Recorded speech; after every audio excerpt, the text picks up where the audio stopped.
एक गांव में एक अमीर कुम्हार रामू रहता था। उसके पास बहुत सारी संपत्ति थी, लेकिन उसके पास संपत्ति संभालने के लिए कोई वारिस नहीं था, क्योंकि उसकी पत्नी शीला हर बार लड़की को जन्म देती है। उस जमाने में बेटा और बेटी में भेदभाव करते थे।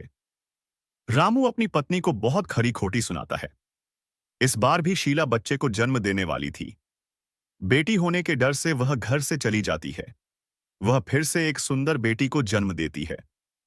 शीला बहुत दुखी हो जाती है और रामू के डर से वह एक बड़े से कलश में उस कन्या को रखकर नदी में बहा देती है और रोने लगती है।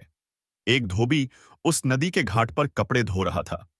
तभी उसे नदी में एक कलश बहता हुआ मिलता है। जब वह कलश को खोलता है तो उसे कलश में एक सुंदर कन्या मिलती है। तभी एक बड़ी सी चील उड़ती हुई आती है और उस बच्ची को उठाकर एक पेड़ पर बने अपने घोंसले में खाने ले जाती है। लेकिन उस मासूम बच्ची को देखकर उस चील की ममता जाग जाती है। वह बच्ची का एक माँ की तरह ध्यान रखती है।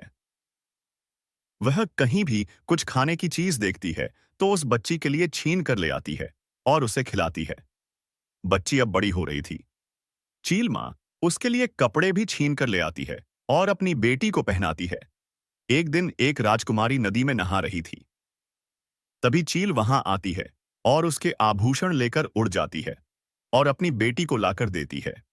बेटी उन्हें पहनकर बहुत खुश होती है। इस तरह वह उसके लिए सारी जरूरत की चीजें ले आती है। चील की बेटी अब बड़ी हो गई थी। चील को अब उसकी शादी की चिंता होने लगी थी। एक दिन चील खाना ढूंढने गई हुई थी।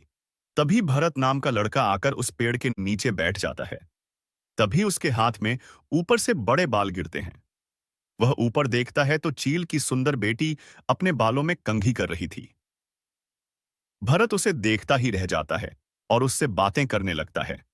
तभी चील वहां आती है और अपनी बेटी को भरत से बातें करते हुए देखकर बहुत खुश होती है, क्योंकि चील की बेटी भरत से बातें करके बहुत खुश दिख रही थी। चील भरत से उसकी बेटी के साथ शादी करने की बात करती है। भरत तो उस पर पहले से ही मोहित था। चील उन दोनों के साथ शादी करवा देती है और अपनी बेटी को रोते हुए विदा करती है। और चील की बेटी अपने पति भरत के साथ खुशहाल जीवन बिताती है। दोस्तों, कहानी कैसी लगी कमेंट में लिखकर बताएं और चैनल को सब्सक्राइब करें।